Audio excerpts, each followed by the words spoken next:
बिस्मिल्लाहिर्रहमानिर्रहीम। अस्सलामु अलैकुम वरहमतुल्लाहि वबरकातुहू। व्यूअर्स, आज हम इस लेक्चर में higher order differential equations, homogeneous equations, non homogeneous equation और रॉन्स्कियन करेंगे। इसके एमसीक्यूज डिस्कस करते हैं। The characteristics equation of D square y D x square plus y is equal to zero. तो वो डी स्क्वायर प्लस वन आ जाएगी, चूँकि आपको पता है कि डी और डी एक्स डिफरेंशियल प्रोडक्ट होता है डी, और D square y by D x square जो है वो डी स्क्र हो जाएगा। और करेक्टरिस्टिक इक्वेशन में एक्स और वाई नहीं आते, तो D square plus one is equal to zero. If D is the root of characteristics equation of D square y by D x square minus y is equal to zero, then भाई characteristic equation बनेगी D square minus one is equal to zero और D square is equal to one, और वहाँ से उसकी roots निकलेंगी D is equal to plus minus one. The general solution of D, अब ऊपर वाली ही डिफरेंशियल इक्वेशन है, इसका जनरल सोल्यूशन कैसे निकालना है। आपने इसकी करेक्टरिस्टिक इक्वेशन की रूट्स निकाली हैं plus minus one, real roots हैं। तो सोल्यूशन में क्या आ जाएगा, सी वन ई रेस पर x plus C two e raise पर माइनस एक्स। ये जो प्लस माइनस वन ऊपर से आया था, एक ई की पावर में एक्स के साथ वन लग गया, एक ई की पावर में एक्स के साथ माइनस वन लग गया।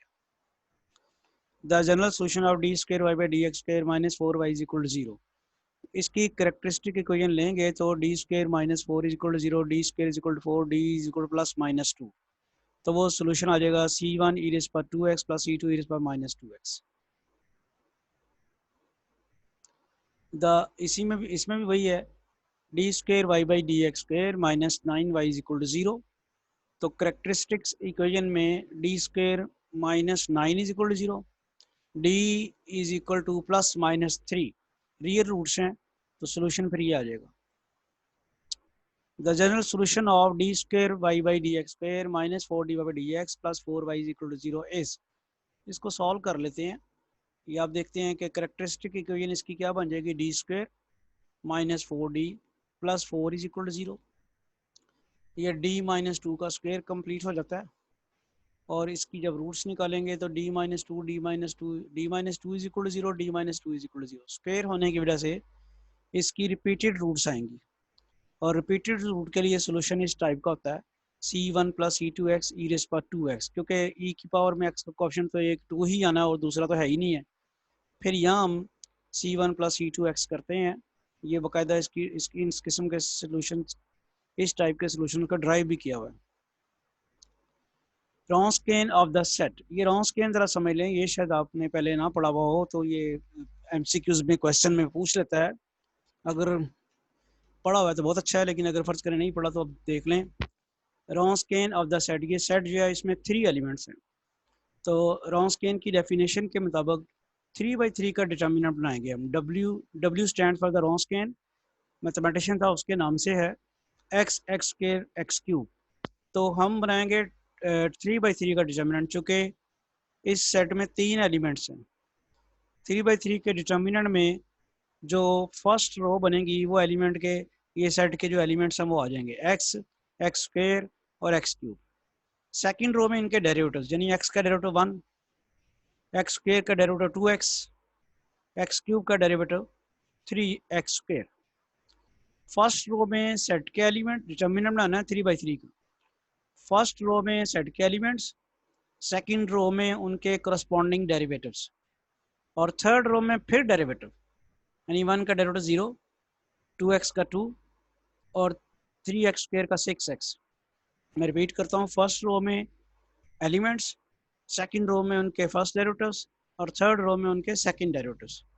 अब ये डिटर्मिनेंट एक्सपेंड कर लें by first row, x into two x into six x, six x twelve x square minus three x square into two minus six x square.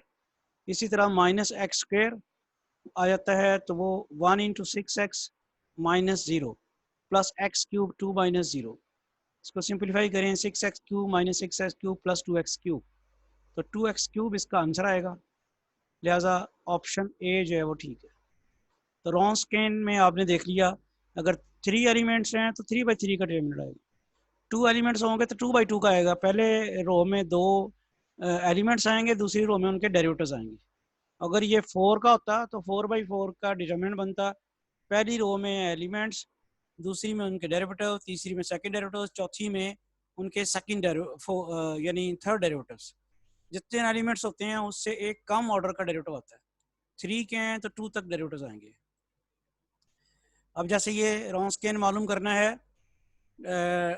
Set के elements 2 हैं तो determinant 2/2 का बनेगा। ये आप देखते हैं कि 2/2 का डिटर्मिनेंट, फर्स्ट रो में आपने एलिमेंट्स लिखे हैं सेट के, सेकंड रो में उनके डेरिवेटिव्स। e की पावर 3x का डेरिवेटिव क्या आएगा, 3 e rays power 3x। e rays power -3x का डेरिवेटिव क्या आएगा, -3 e रेज़ पावर -3x। इसकी आप डिटर्मिनेंट की एक्सपेंशन करें तो ये आ जाता है e की -3 e की पावर 3x -3x। और ये जारी बात है, ये आपके पास बन जाएगा e की पावर 0 और e की पावर 0 और e की पावर 0 क्या होता है, 1 के। -3 किसके इक्वल आ गया, -6 के। और ऑप्शन डी ठीक होगी फिर। If f of x, capital f of x है, is equal to a e raised per ax and f of a is not equal to 0, then the particular integral of the non homogeneous differential equation f of d is equal to this। आपको पता है कि 1/f of a f of x हम किया करते हैं और ये उसका पर्टिकुलर इंटीग्रल आता होता है नॉन होमोजेनियस डिफरेंशियल इक्वेशन का सॉल्यूशन का। If f of x is a polynomial of degree m, यानी यह कैपिटल f of x जो है वो राइट साइड पे जो पड़ा होता है डिफरेंशियल इक्वेशन में, जो x का फंक्शन होता है वो पॉलिनोमियल ऑफ डिग्री m हो then the particular integral of the non homogeneous differential equation. फिर हम बायनोमियल सीरीज एक्सपेंशन लगाते होते हैं और ऑपरेटर से लिखते होते हैं f of d inverse f of x। f of x is a function of x, then the particular integral of the nth order non homogeneous differential equation is. ये हम क्या करते होते हैं, पहले d में a ऐड करते हैं और उसके बाद 1 उसको ऑपरेट करते हैं उसके रेसिप्रोकल f of x के ऊपर। तो यहाँ पे सोल्यूशन नजर आ रहा है आपको कि पहले आपने d में e की पावर x ax का a ऐड किया, वो बन गया f of d plus a, और e की पावर ax पर लदा चला गया। अब इसको ऑपरेट कराना हमने f of x के ऊपर। ये डिफरेंशियल इक्वेशन सॉल्व करते वक्त आप पहले ये करते हैं, e की पावर ax पहले से लगा हुआ हो तो उसको d में पहले ऐड करते हैं, फिर जो ऑपरेटर आता है उसको अप्लाई करते हैं इसके ऊपर। और e की पावर x जो है, यानी जब आप d में a ऐड कर देंगे तो e की पावर ax ऑपरेटर से पहले लिख दिया जाएगा, अब उसके ऊपर कुछ नहीं करना।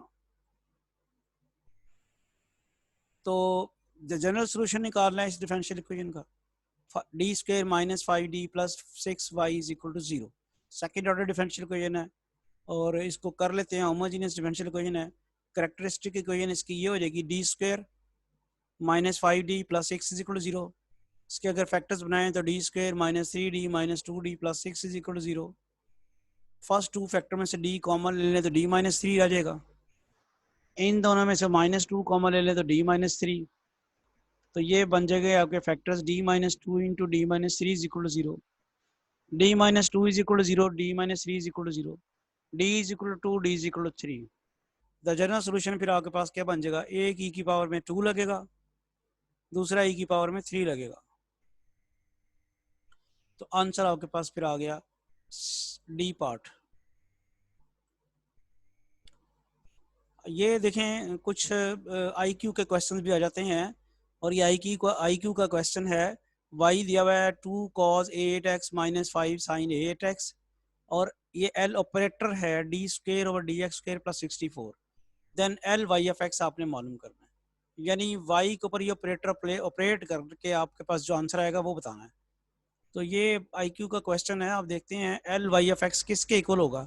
मैंने यहाँ पे L की वैल्यू लगाई, L क्या है, D square over D x square plus 64। ये देखें L, ये L की जगह लगाया, उसके बाद y की जगह क्या लगाएंगे, ये सारा 2 cos 8x - 5 sin 8x, यानी L y ऑफ x था, L की जगह ऑपरेटर आ गया, y की जगह वो आ गया। अब आप इसको मल्टी ऑपरेट करा दें, D square over D x square इसके ऊपर आ गया प्लस 64 इंटू दिस, लगा हो गया। अब इसका तो मतलब आप समझ रहे होंगे कि सेकंड डेरिवेटिव लेना है, 2 दफ़ा लेना पड़ेगा। पहले एक दफ़ा लिया cos 8x का आ जाता है माइनस sin 8x और 8 को 2 से मल्टीप्लाई करा दें -16, और फिर sin 8x का क्या आता है cos 8x, 8 को 5 से मल्टीप्लाई करा दें 40। ये तो डेरिवेटिव नहीं लेना, ये तो सिंपल ही मल्टीप्लाई होना है। इधर अभी भी एक डेरिवेटिव पड़ा हुआ है, डबल डेरिवेटिव था, एक डेरिवेटिव आपने अप्लाई कर दिया और एक रह गया, दोबारा करें फिर वो आ जाएगा साइन 8x का cause 8x into 8 into 16 minus 128 आ जाता है। इसी तरह इसका आएगा माइनस साइन 8x और 8 को 40 से मल्टीप्लाई करें तो 320, ये वैसे ही रह गया। अब आपको नजर आ रहा है ये तो कट जाएंगे आपस में, माइनस 128 साइन 8x इसके साथ कट गया, साइन 8x और कॉज 8x ये आपस में कट गए, तो जवाब आपके पास क्या बन जाता है, 0।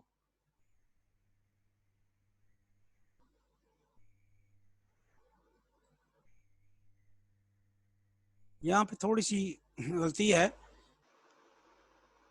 ये साइन 8x की बजाय कॉज 8x आएगा और ये कॉज 8x की बजाय साइन 8x आएगा, तो तब जाके कटेंगे और आंसर 0 हो जाएगा। ये इसको ज़रा थोड़ा सा आप ठीक कर लीजिएगा, यहाँ पे कुछ प्रॉब्लम है। ये जो है साइन 8x की बजाय ये कॉज 8x आना है और ये कॉज 8x की बजाय साइन 8x आना है, तो अल्टीमेटली कट के आपस में फिर आंसर आपके पास क्या आ जाएगा, 0 हो जाएगा।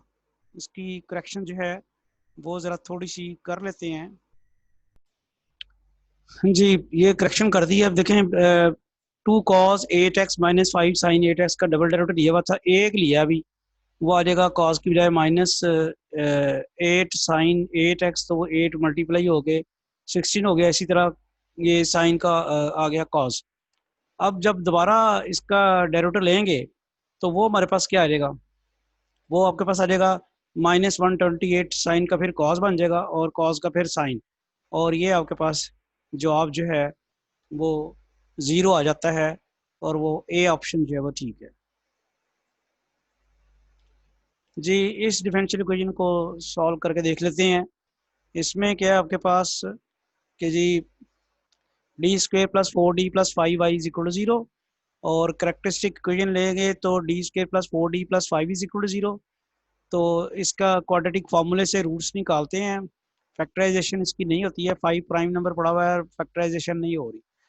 तो ये आपके पास d is equal to -4 plus minus -4 under root over 2, -2 plus -2 आया, और चूंकि कॉम्प्लेक्स नंबर आ गया है, रियल पार्ट जो है ई की पावर में लहदा रख लेते होते हैं, और दूसरा जो है हमारे पास जो है C1,